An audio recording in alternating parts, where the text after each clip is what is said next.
Welcome to another episode with 30 Minutes with DailyStraits.com. This is your host, June Ramli. Our guest today is Kath Blackham, founder and CEO of Versa. Melbourne based Versa is a digital transformation agency that's powered by conversational AI. The company helps heads of marketing, customer service, and digital transformation companies to integrate conversational voice and AI technologies.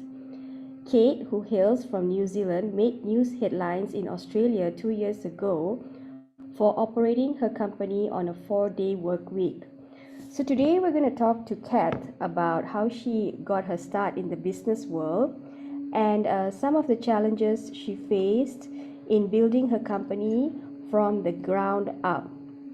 So, hi, Kate. Thank you so much for joining us today from Melbourne. Thank you for having me. No worries. So let's dive right into the questions.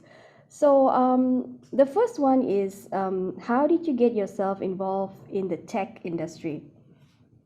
So I got involved in the tech industry in late '99. So I guess that was kind of the first. It wasn't so much the tech industry as I guess the digital or the web industry that was kind of starting to grow at that point.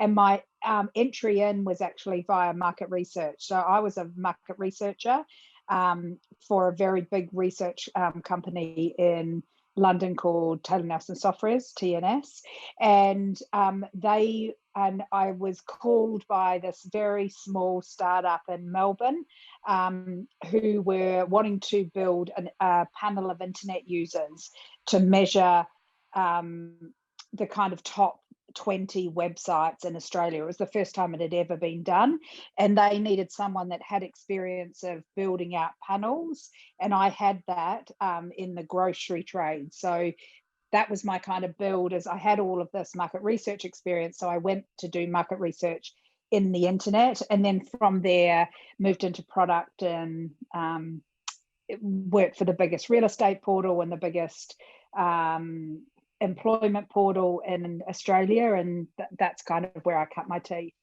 in this industry.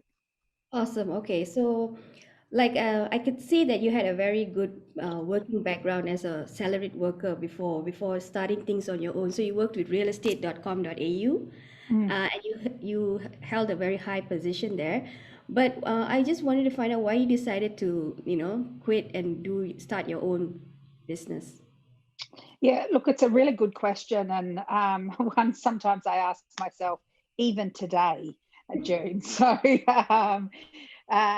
because it isn't easy running your own business, and the one thing that I have learned over the last 11 years is it actually doesn't get easier. The problems are different, but I wouldn't say it gets easier the longer that you have a business for. But why I really left is I wanted to,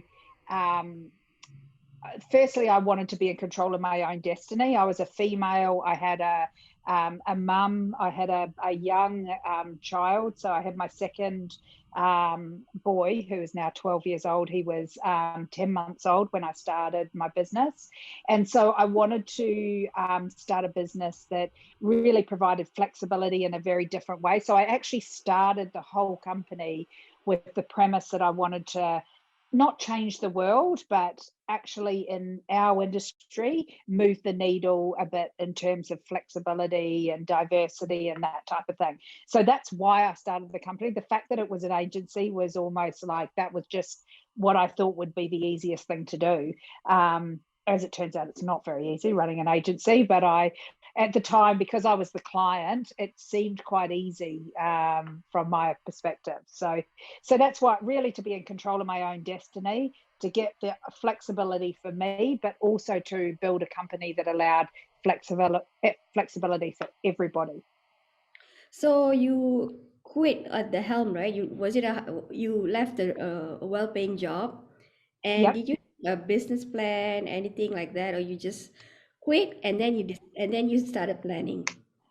Yeah, so So actually, nobody has ever asked me this. So yeah, I didn't have a business plan, but I did have a business plan for another business. So when I was on maternity leave with my son, so I had 10 months, obviously, at home with him. I worked with somebody who is so a guy that was looking at getting into the aged care space, the digital aged care space.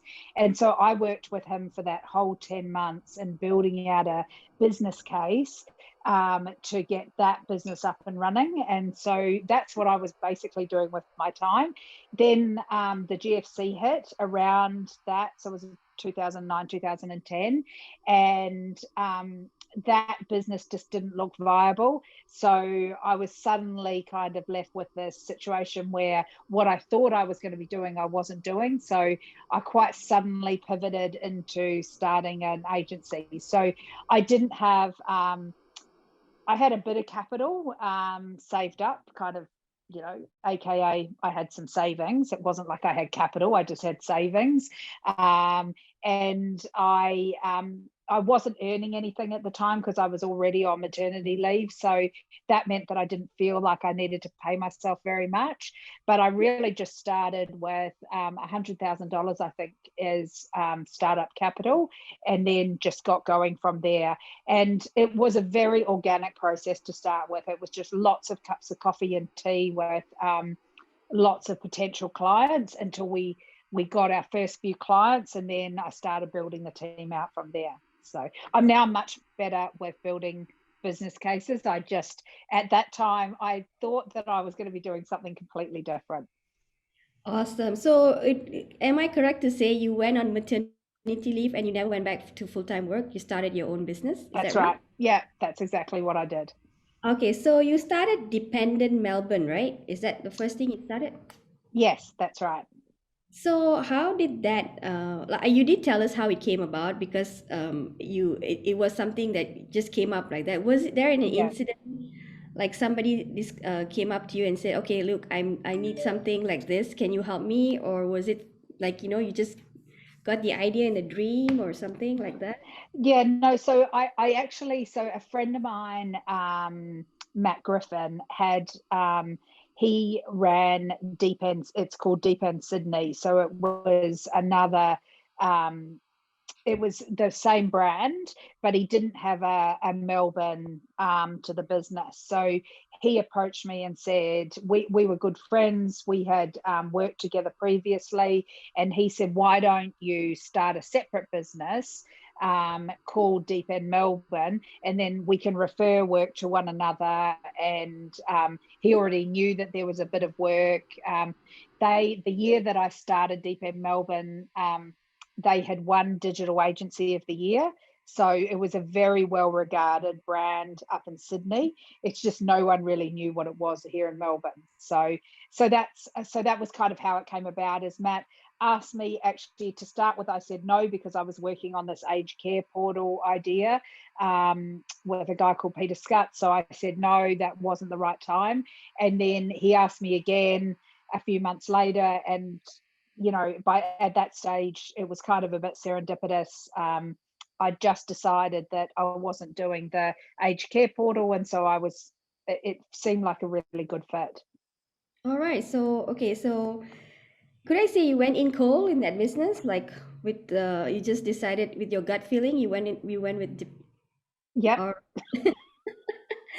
okay. It doesn't sound that smart when you say it out loud. It really doesn't sound that smart. But at the time, I think a lot of people that I speak to that start their own business, you can have a business plan as much as you like, and you can think about what it's going to be, and that is a sensible way to go.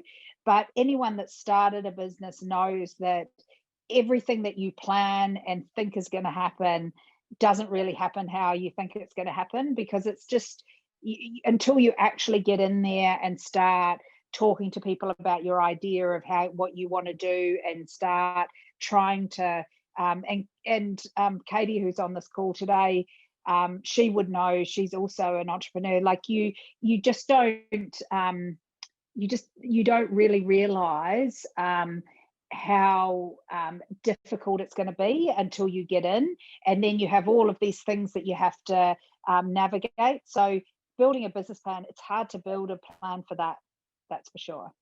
Awesome. That's great advice. Okay. So this was in 2010, Dependent Melbourne, and then you started it and it became really big. And then in 2017, you started Versa. So what happened there? Like, why the Yeah, pivot? so look, I spend not at the moment, I don't, but normally I spend a chunk of time in the US every year, going to South by Southwest and other conferences to make sure that I stay up to date basically with what's going on in the market. And one of the things in 2016 and 2017 that I really noticed in the US was this rise of voice as a way of machines and humans speaking to one another, and as an interface, if you like, and also conversational design, so bots, etc. So it was kind of going nuts in the US, and it hadn't come to Australia at all yet. So I saw an opportunity. I tell the story a lot of the fact that when I was at realestate.com.au, I was the person, I was the head of product, I was on the leadership team, and I was the person that said, I don't think that apps, as in phone apps, were going to be a thing. And, we all know that I was grossly wrong. And so when I saw this new trend come, I saw it for what it was. And in my gut, I knew that it was going to be huge. And so I just started a voice agency on the understanding that I believed that Amazon and Google would come to Australia eventually, and they did 8 months later. Okay. So what happened to Dependence? Is it still going or? So I actually ended up, so that was in 2017. I had two separate companies, and then in 2019, the voice business was doing really well, and I decided to buy my business partner out. So Matt, who I was talking about before, was involved in my business up until 2019. And so in early 2019, I bought him out and I merged Versa, the voice business, and Deep End together to create one basically consulting business really focused around conversational AI. Okay, so what was the initial investment needed to start an agency? Because it was a combination of the old business. Did you need to fork out any money for the pivot? So in terms of Versa, actually, we probably invested more in Versa than we did starting Deep End right 11 years ago. So I created a company. There was 5 people in it. And we kind of built it up. There was quite a big investment to start with because there was no work around for the first kind of 5 to 6 months. So I probably invested a couple of 100,000 initially. And then we've kind of just grown it from there. So it hasn't needed specifically any additional investment. I think the biggest investment that I've ever made, and it still remains to be seen whether it was a good investment or not, is I decided in at the back end of 2019 and early 2020 to expand into the US, Singapore, and India, Mumbai. And so that hasn't gone so well for me over COVID, as you can imagine. But that was a huge investment for us. So we built teams, and we had a team of 5 in the US, and that was at a really tough time. We had 1 person in Singapore, and we've got a team of about 4 or 5 in Mumbai. So that's been a big investment for us, and I've needed to have a lot of self-belief to kind of make that investment, because there's a lot of roadblocks that like stand in your way when it comes to international expansion. So the benefits are massive, but the risk is really big as well. So that's probably the biggest. We've probably invested just over $1 million in our international kind of expansion. Okay, so back to Versa, when you decided to merge it and start anew and buy your partner out, Did you have a client waiting, or it was again a gut feeling because you went to the US and saw the job? Yeah, so because I had merged Deep End and Versa together, they were now just one agency. We had some really, I mean, we still have one of our oldest clients has been with us for 11 years. So we had all of those existing client relationships, plus we had all of the relationships that Versa, or the voice clients that we were working with, and we've got long-standing relationships now with Red Cross and Pampers, and so both in the US and in Australia. So we already had this base of work. So that wasn't so much of the risk. The risk was in the international expansion, I would say, rather than, because what we didn't have was a really good body of work and clients in those markets. So, and actually the most difficult market we have found is Singapore, funnily enough, because it's a very hard market to, if you're not from Singapore or you don't live in, it's actually quite a hard market to break into. And everybody told me that, but I went there anyway. And look, we've had some really good experiences over there, but it's much harder than it at first it seems like it's going to be very easy, and it's actually not as easy as you think. Awesome. Okay. Could I just ask you what conferences were you attending in the US? Was it CES? Yep. So South by Southwest, CES. I have been to. There's a couple of very specific the Voice Summit in New York. I go to every year. So there's just, but the main conference that I like to go to keep up to date with what's going on is actually South by Southwest in Austin. So I go there every single year, and it's not. It is about the content. It is about going to the conference, but it's also about who you speak to, meeting up with people, hearing what they're doing. So there's 400,000 people a year, so that go to South by Southwest every year, so it's absolutely massive. Okay, and it's full of people that are just really passionate about digital and wanting to push the boundaries of what's possible. So it's all about, I go to the startup conference and talk to all the startups about what they're doing, and that's how you kind of find out what that next big thing's going to be. Okay, coming to that, right? Right now you can't travel. So how do you keep up with all the changes in the digital and tech industry? Do you read anything specific to get the latest? Um, I am a prolific LinkedIn, so I just make sure that I've got the right people that I'm following on LinkedIn, who then lead me to the right article. So I'm a prolific reader. I listen to, and in fact, I was going to say I listen to lots of podcasts, but the podcasts that I listen to tend to be more around the business side of things. So I've got some really specific um, podcasts I listen to around building a better business, having a more, so that tends to be what I do from a podcasting perspective. And then I still make sure that I go to, all the conferences at the moment in the US are, they are live, but online. But you can often also get access to them afterwards. So you don't have to be up during the night. So I'm always trying to watch as many webinars as I can and that type of thing. So I kind of see that as my role, is to make sure that I'm just immersing myself in as much content as I possibly can. Awesome. Okay, so AI integration means companies would be less dependent on human workers. Do you agree that, or can both exist hand in hand? Yeah, so it's a really good question. I really am very passionate about this. So I believe that where machines fit in, it's about augmentation, not automation. So people talk about automation, which is really replacing humans with machines.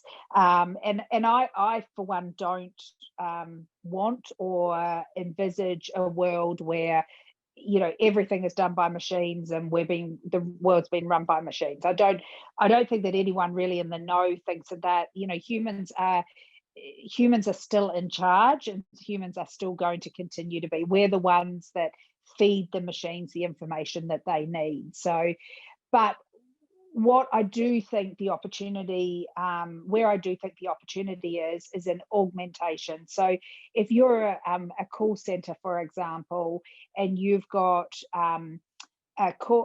somebody sitting in your call center speaking to a customer, a human is only able to have kind of one linear conversation. So when I'm having a conversation with you, I can't, my brain is just not fast enough to go and think, okay, so you asked me a question, and I can go back and think about, what did I do last year, etc. But I can't do it like a computer can do it. So a computer can, in a nanosecond, look at every record, every discussion, every touch point that customer has ever had with the brand or the company, and they can then help that customer service person to be better.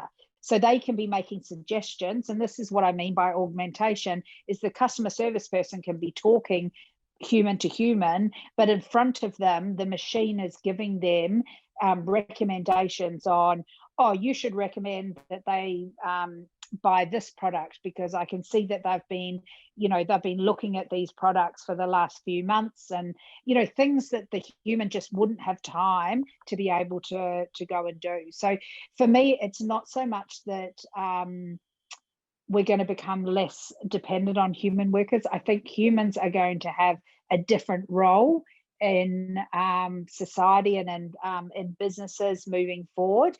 And the things that as humans we don't like to do, that's the bits that or the things that we can't do, those are the bits that the machines will take over from. All right, back to your company. Who are some of your clients in the Tasman and overseas? Yeah, so we have so when we first started out, our client base was actually reasonably narrow. So we worked with lots of not-for-profits and lots of government clients. We had some brands, some big FMCG brands, but mostly it was in the government and not-for-profit space. What we've seen as we start working in the conversational AI space is that our client base is widening out. So we work with ANZ, we work with Coca-Cola, so big Australian brands as well. But the work that I'm probably most proud of, and the biggest work, if you like, in terms of the biggest impact, still remains that government work. So over COVID, we did a huge amount of work with Victorian government in really helping take the pressure off the phone lines by building bots so that people could find out where the testing centres were, helping people check out of hotels using bots when they were in isolation. So all of those kind of things, working with city councils to make it easier for their constituents to get information. Those big platform digital transformation builds still remain a core part of who we are. We just believe that the best sort of website or app is where you can have a two-way conversation with a client. Awesome. So who are your competitors? So this is not as an easy a question as you would. So we definitely have competitors in the big four consulting firms. So Deloitte are a reasonably big competitor of ours. The others tend to work with us, but that's at that space. There's not really any other agencies at our size that compete with us directly. So we've found ourselves in a spot that is very specific and very specialized, but doesn't have very many, if any, competitors. So there's a few companies that do a couple of advertising agencies that do a little bit of they do a bit of voice work, for example, but no one that really sits apart from those big four, particularly Deloitte Digital, who they do a fair bit of conversational AI. Apart from that, we haven't seen any big competitors come out of the woodwork yet. Awesome. Okay. So you made headlines was it 2 years ago, for giving your workers Wednesdays off, hump day off. So that is that trial has come out successful, and it's been 2 years now. So I just wondered if you had an update on that, and if you had any other new initiatives for your company in the pipeline. Yeah, so we are still doing the 4-day week, as we call it. It's really post-COVID, it has become a probably more of a flexi day rather than I used to be quite hard-lined about people taking Wednesdays off. So we used to close the office on a Wednesday, and we still do that. So people don't come in on a Wednesday, but then they don't have to come in any day if they don't want to these days. But what these days, people tend to maybe do a couple of hours in the morning on a Wednesday if they want to, so they don't have to do quite as many hours during the week. But we still have most of the agency taking some sort of flexible, doing some sort of flexible hours on a Wednesday. And it has, I can't even tell you how successful it's been in terms of a mental health initiative, in terms of a recruitment. I mean, we still remain today a really, really strong employment brand in this market because we've got this differentiator. So I think we've won on all ways. We are, we're a better company because of it. We attract better talent because of it, and that remains today. And our team are healthier because they have that kind of release valve, if you like, in the middle of the week. So they paid 38 hours a full-time salary, or? Yes, so our team do the 37.5 hours, but they just do it over 4 days, not 5. Oh, So that's what I mean. If they don't want to do slightly longer days, they can do a couple of hours on a Wednesday morning. So some people choose to do that. But generally speaking, most people would at least have the afternoon off to be able to do the life admin. So in terms of your second question was around what next.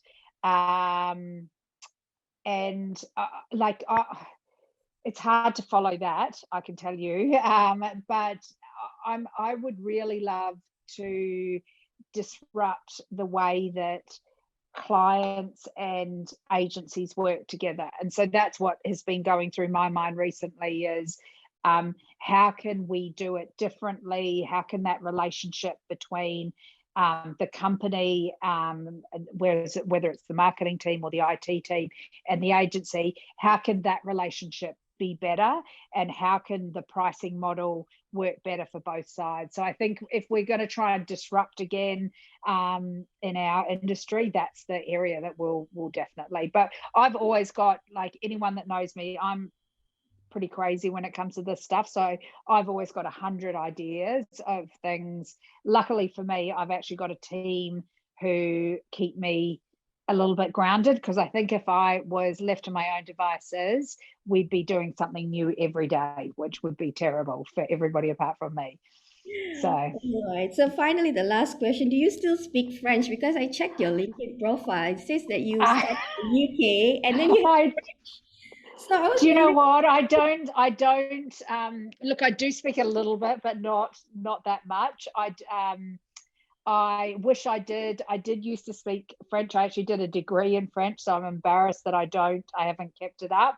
But it's that kind of thing. When I'm in France, I can speak and, find my way around and call people and make appointments and stuff. But I find it hard. I've forgotten so many words. And I think as I'm getting older, I'm actually forgetting I forget words in English, let alone, like, I think my time of trying to learn another language. I would love to learn another language. I used to speak Spanish as well. Like, it's so disappointing to lose something that I love so much. But it's like any muscle, right? If you don't use it and you're not kind of speaking it all the time, you just eventually forget. So it comes back. I spent 10 weeks, and a couple of years ago, I spent 10 weeks in France, and it came back. My daughter and my whole family could not believe that they had never heard me speak French before, and they were like, "Oh, I didn't even realize that you could speak French." And I said, "Oh, it's in there somewhere. It's just that." But if somebody speaks to me just out of the blue, if I panic, then I forget all the words. But yeah, it's a shame because it's just, I wish I could use it more. Yeah. So, okay, what about taking your company public listed? Would that be in the pipeline? Wow. So this one is relatively easy for me because I actually, and we haven't talked about it today because it's a big long story in itself, but I was involved just before I went on maternity leave. So after realestate.com.au, I was involved in a startup, and we took the company public and raised $42 million on the Australian Stock Exchange. And I can tell you that it was the hardest thing I've ever done. And it really gave me an appreciation. So I've now worked with, because realestate.com.au was also publicly listed, and I was on the leadership team there as well. So I know how hard it is to have a company that is listed on the stock exchange, and just the reporting and what you have to do for the market if you're listed. So it's the fiduciary kind of responsibility goes through the roof. But I also I love having my own business where I can make decisions and that I'm not worried about other shareholders and giving them value. I can actually, it goes back to what I said right at the start of us speaking, is I started the business to make a difference. I didn't start the business to necessarily line my own pockets or make millions of dollars. It was because I wanted to kind of walk away from my career and go, yeah, I did something different that made a difference to the industry, and I've left the workforce in a better place than when I started the business. And if I listed the business, I wouldn't be able to do that. So that's a very long way of saying I would be very doubtful, never say never, but I cannot see myself listing Versa at any a point. I think I'd prefer to join forces with someone and have them list, to be honest. It just is so much work walking up and down Collins Street at just convincing investors to invest in your business and stuff. It is not for the faint-hearted. And putting yourself out there to do that is also incredibly nerve-wracking. Companies make it look really easy, and it's really not. So I know too much, I think is what I'm trying to say. Okay, and that is all the time that we have for today. We have just been speaking to Kath Blackman, the CEO and founder of Versa. Thank you, Kath, for joining us today. Thank you so much for having me. It was lovely to meet you. The pleasure is all ours. Be sure to catch our next episode where we feature another awesome entrepreneur from across the Tasman. Thank you.